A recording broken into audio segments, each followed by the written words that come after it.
Steve Schmidt number 3. He agreed to take part in my project after first accepting my friend request on Facebook and joining my "Hi, my name is Steve Schmidt" interest group on Facebook. A few months later, I arranged a time to sit down with him at his home on Long Island. This 56-year-old Steve Schmidt was born in Manhattan. He spent most of his life in the greater New York City area before deciding to go to a university in Canada to study what he called, quote, pure math. From an early age, he had a love for computers, simply for their most basic purpose, computing.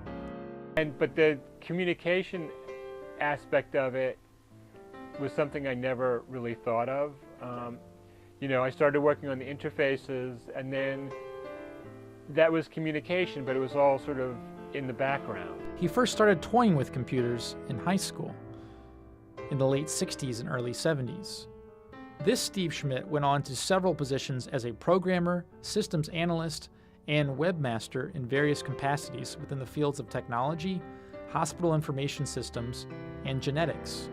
In 2002, he became the top find on a Google search for Steve Schmidt while working on a major project involving the mapping of genomes of grains. And it was just the nature of the project that we had a lot of links into our site, and so that's what elevates your Google rank. So at some point I decided to Google myself, and something I'd put on our mailing list was at the top. So it was surprising, but at least understandable. He learned to appreciate the social aspects of computers in the digital age, largely through his wife, Jean, who began blogging and posting poetry, a mutual love of theirs, on accounts set up on MySpace and Blogger sometime around 2004.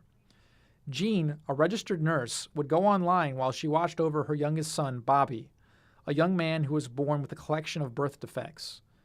At the time, he was completely dependent on a ventilator that they set up in his room. He later passed away in 2009.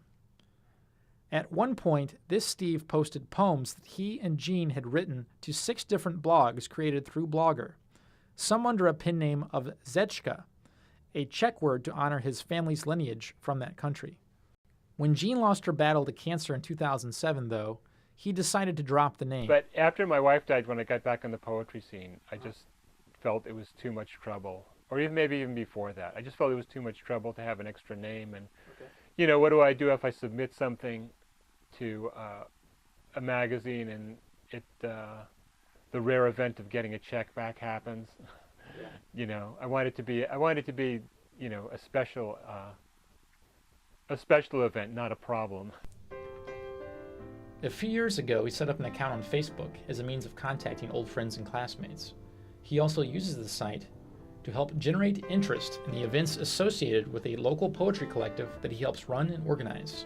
Still, he considers Facebook to be a catch-22. Somebody said, should I go on Facebook? And it's like, well, you can promote a lot of things, but it's also, like an alien zombie that'll suck out your brain. So I have like no general advice for anybody. It really depends on your level of discipline and how much time you have. Besides writing poetry and reading books on a vast amount of subjects, this Steve Schmidt also enjoys composing music with systematical structures through a program called Noteworthy Composer. When it comes to being mistaken for another Steve Schmidt, he has his fair share of stories.